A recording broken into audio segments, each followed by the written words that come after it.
रख दिया और माँ की हेल्प करने किचन में चली आई। जब से मैं घर वापस आई थी, माँ का चेहरा गमगीन ही देखा था, लेकिन आज माँ के चेहरे पर कुछ खुशी थी। सुबह से कुछ खाया नहीं है तूने, कुछ खा ले। माँ तो आखिर माँ ही होती है ना। कितने अच्छे से समझती थी वो मुझे। मैंने ना में सर हिला दिया और अचानक माँ ने मेरे हाथों को थाम लिया और मुझे समझाने लगी। देख संस्कृति, अब तू नई दुनिया में कदम रखने जा रही है। 15 दिन के बाद तेरी शादी का मुहूर्त है। शगुन की मेहंदी भी आ चुकी है।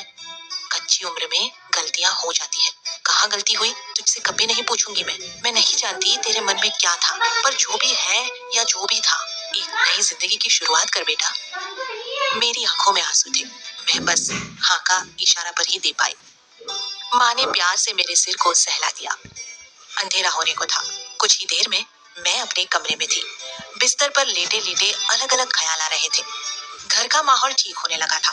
जिंदगी में अच्छा बुरा तो चलता रहता है। जो कुछ हुआ अपनी जिंदगी का एक बहुत बुरा चैप्टर समझकर मैं उसे भूल जाना चाहती थी। पापा भी तो कहते थे, जब रात स्याह काली हो जाए तो समझ लेना चाहिए कि अब उजाला होने को है। आंखों में नींद नहीं थी, लेकिन अलग अलग ख्याल मन में आ जा रहे थे। अचानक मेरी नजर स्टडी टेबल पर पड़ी मेरी डायरी पर पड़ी और मुझे शाम उसमें सहज कर रखा कागज याद आ गया। मैंने डायरी उठाई और फिर से उस कागज को खोल कर देखा। अदिति की कही बातें बार बार मन में घूमने लगी। उसका हाथ से इशारा करके फोन करने को कहना अचानक एक मुस्कुराहट से लबों पर आ गई। फिर से कागज पढ़ा मैंने। इंतजार रहेगा आपके फोन का। बहुत ही सोच विचार के बाद मैंने अपना मोबाइल निकाला। मन में एक डर सा बसा हुआ था कि कहीं इसमें कोई ऐसा वैसा मैसेज। फिर तो डरते डरते उसे चार्ज कर स्विच ऑन किया। मन में एक तसल्ली थी, मोबाइल में ना कोई मिस कॉल थी ना ही मैसेज। शायद मेरी शादी की खबर सुनकर हाँ सब कुछ ठीक हो जाएगा। मन ने एक बार फिर से तसल्ली दी। फोन करूं या नहीं, इसे कश्मकश में कुछ देर सोचती रही और आखिर मैंने फोन मिलाया। हेलो हेलो, मैं संस्कृति। तभी दूसरी ओर से बहुत ही सीरियस मगर प्यारी सी आवाज में बोला, बहुत देर से आपके फोन का इंतजार कर रहा था। मैं समझ नहीं पा रही थी कि आगे क्या करूं कि आवाज उधर से ही आई। मेरा नाम आदित्य है, यह तो आप जान ही गई है। अदिति ने बताया मुझे, आप तो मेरा नाम भी नहीं जानती थी। थोड़ी नटखट है मेरी बहन, कुछ चॉकलेट्स और गिफ्ट्स देने पड़े उसे ये छोटा सा काम करवाने के लिए। ये बात सुनकर मैं हंस पड़ी। आप हंसते हुए बहुत खूबसूरत दिखती है। आपके चेहरे पर मुस्कुराहट आपकी खूबसूरती को और बढ़ा देती है। जानती है, हम एक ही शादी में 3 दिन एक साथ एक ही घर में रहे, तब से आज तक आप ख्यालों से उतरी ही नहीं। इतना बस गई थी आप मेरी नजरों में कि घर वालों तक को पता चल गया। लेकिन आपने तो शायद मुझे नोटिस भी नहीं किया। जी वो मुझे, मैं कुछ बोलती इससे पहले ही वो फिर बोले, अरे कोई बात नहीं, वैसे भी मैं नोटिस करने लायक नहीं हूँ। दिखने में बहुत आम सा लड़का हूँ, मगर किस्मत बहुत अच्छी है मेरी, या तो आपको भी मानना पड़ेगा। आप जैसी खूबसूरत वाइफ मिल रही है मुझे। और साथ ही हंसी की आवाज कानों में घुलने लगी। वैसे थैंक यू सो मच। मैंने पूछा, थैंक यू किस लिए? तब उन्होंने बताया, आपने मुझ जैसे लड़के से शादी करने के लिए हाँ कर दिया ना। मेरा मतलब, आप इतनी खूबसूरत और मैं एवरेज सा दिखने वाला लड़का। आप इतनी पढ़ी लिखी और मैं सिर्फ सेकेंडरी एजुकेशन ही ले पाया। फैमिली सर्कमस्टेंसेस ही कुछ ऐसे बने जिंदगी में। खैर, बस यही पूछना चाह रहा था कि आप किसी दबाव में आकर तो। मैंने उनकी बात को बीच में ही काटते हुए उनसे कहा, नहीं नहीं, ऐसी कोई बात नहीं। ये कहकर आपने मेरे दिल को एक तसल्ली दे दी, वरना मैं तो कितना कुछ सोच रहा था। मैं जानता हूँ हमारे परिवार वाले कुछ पुराने ख्यालों के हैं, मिलने मिलाने के सख्त खिलाफ है, लेकिन मैं चाहता था कि शादी से पहले हम एक दूसरे को अच्छी तरह जान लें। तब मैंने उन्हें समझते हुए बस कहा। तो वो बोले, मिलना तो पॉसिबल नहीं है, लेकिन हम रोज बात तो कर सकते हैं, एक दूसरे को जानने की कोशिश तो कर सकते हैं ना। जी आदित्य बुला सकती हो मुझे? जी आदित्य। मैंने तब भी बस इतना ही कहा। तुम्हारी आपकी तुम्हारी आपकी मतलब वो हिचकिचाते हुए बोले, तुम तुम तो कह सकता हूँ ना मैं। मैंने मुस्कुराते हुए हामी भर दी और वो थोड़ा फ्लर्ट करते हुए बोले, तुम्हारी आवाज में अपना नाम सुनना भी बहुत अच्छा लग रहा है। समझ नहीं आ रहा कि क्या बात करूं। बस इतना समझ पा रहा हूँ कि तुमसे बात करना बहुत अच्छा लग रहा है मुझे। फिर मैंने भी पूछ लिया, अपने बारे में कुछ बताइए ना आदित्य। अपने बारे में, यहीं कानपुर में रहता हूँ। घर में एक बॉक्स फैक्ट्री चलाता हूँ। पापा रिटायर हो चुके हैं और एक काम में मेरा हाथ बटाते हैं। घर में माँ है और बहन, उससे तो तुम मिल ही चुकी हो। छोटा सा परिवार और छोटा सा घर है हमारा, जिसमें तुम्हारा बेसब्री से इंतजार किया जा रहा है। अब तो ये 15 दिन काटने भी मुश्किल है। रात गहराती जा रही थी और अरमान मचल रहे थे। सपनों के आसमान में टिमटिमा रहे थे प्यार के जुगनू। बातों बातों में कब रात बीत गई पता ही नहीं चला। फोन को रखकर अब मैं अपने ही ख्यालों में खोई हुई थी।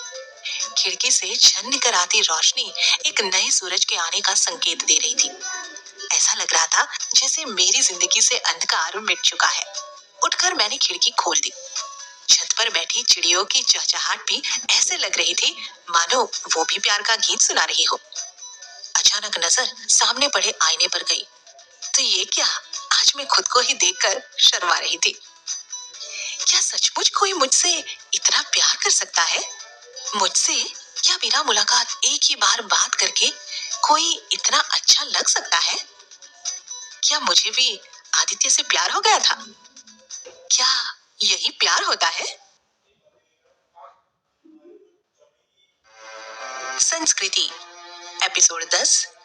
मुझे माफ कर देना संस्कृति। प्यार के रंग में रंगी मैं उन दिनों एक अलग ही दुनिया में गुम थी।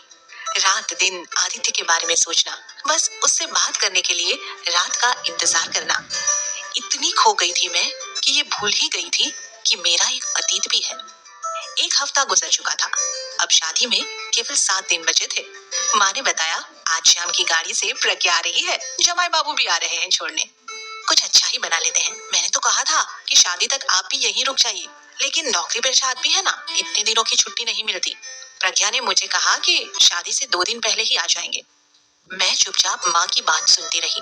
क्या अपनी ही दीदी के आने की मेरे दिल में कोई खुशी नहीं थी? मेरा दिमाग माँ की बात सुनकर सन्न हो गया। आखिर कितनी बार उस आदमी को फेस करना पड़ेगा जिंदगी में, जिसका मैं नाम भी सुनना नहीं चाहती थी।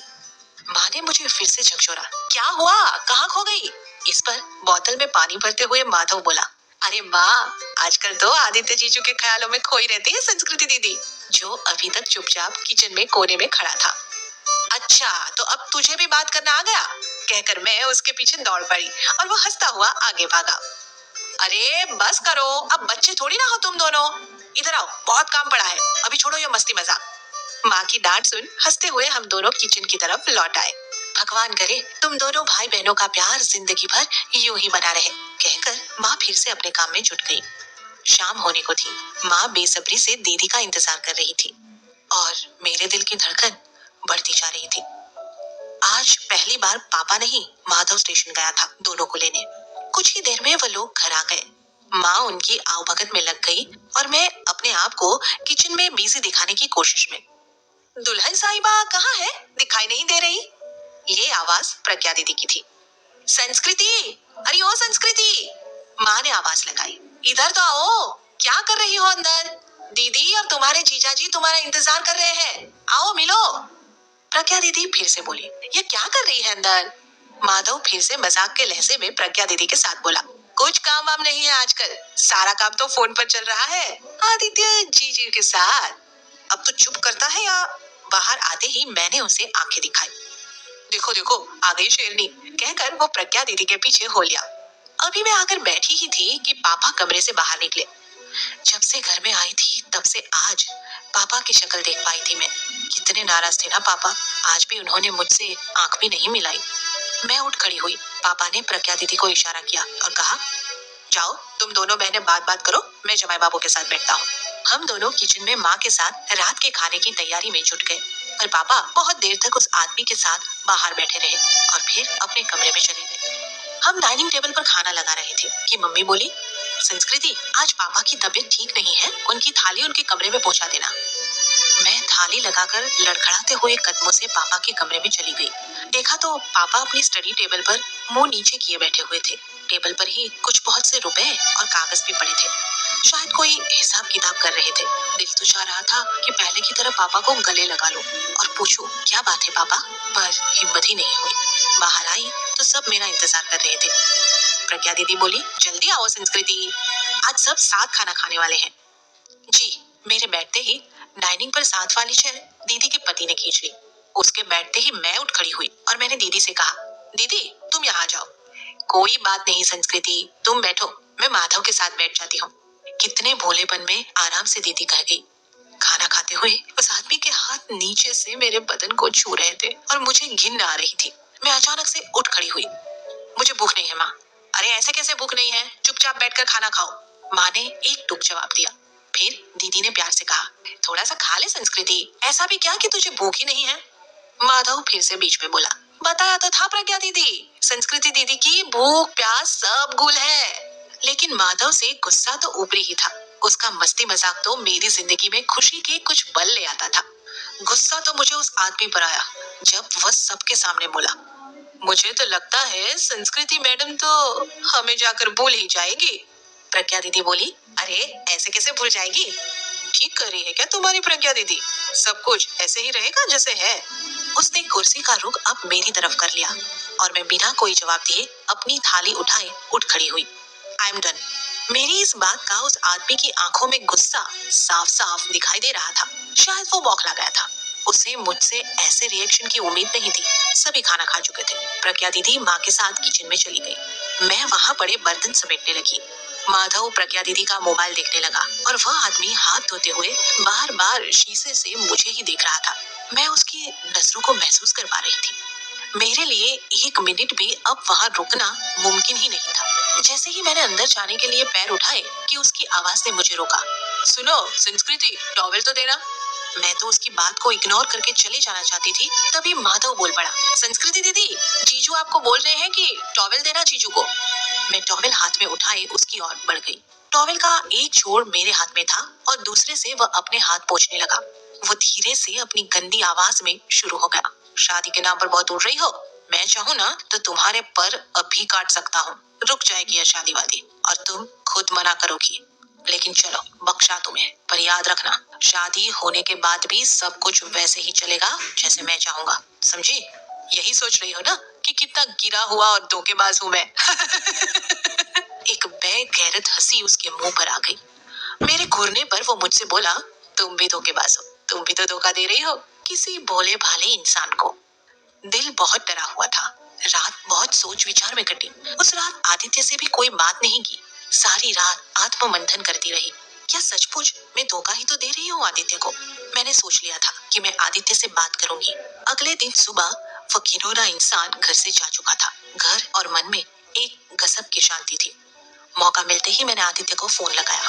फोन उठाते ही वो बड़ी प्यारी आवाज में बोले, रात इंतजार कर रहा था, फोन नहीं आया तुम्हारा, तो मैंने भी नहीं किया, मुझे लगा शायद तुम सो गई। तब मैंने उन्हें बताया, नहीं वो प्रज्ञा दीदी आई ना इसलिए। इस पर वो बोले, गहमा गहमी शुरू हो गई मेहमानों की। मैंने एकदम सीरियस हुए उनसे कहा, आदित्य मैं तुमसे कुछ बात करना चाहती हूँ। मैं तुम्हें धोखा देना नहीं चाहती। मेरा एक कल है, एक बीता हुआ बुरा कल। इस पर आदित्य ने कहा, बीता हुआ और बुरा भी, फिर भी तुम उसे याद करना चाहती हो। आदित्य मुस्कुराया और बोला, संस्कृति हमें बीते हुए कल को भुलाकर आज में जीना है, आगे की जिंदगी को अच्छा बनाना है। मुझे कोई मतलब नहीं तुम्हारे बीते हुए कल से। मैंने एक बार फिर से पूछा, क्या तुम जानना नहीं चाहते।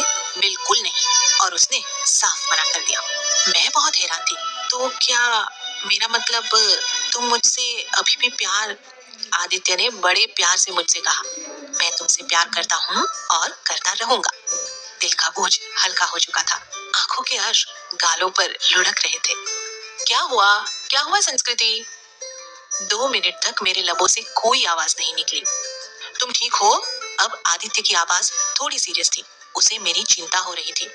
आदित्य, हाँ बोलो। I love you. आखिर मैंने भी प्यार का इजहार कर ही दिया था। मेरी बात सुनते ही आदित्य की तरफ भी खामोशी छा गई। हम दोनों खामोश थे, लेकिन एक दूसरे को महसूस कर पा रहे थे। दिल मिलन को बेकरार हो रहा था और दिन थे कि गुजर ही नहीं रहे थे। अब शादी में केवल 2 दिन बचे थे।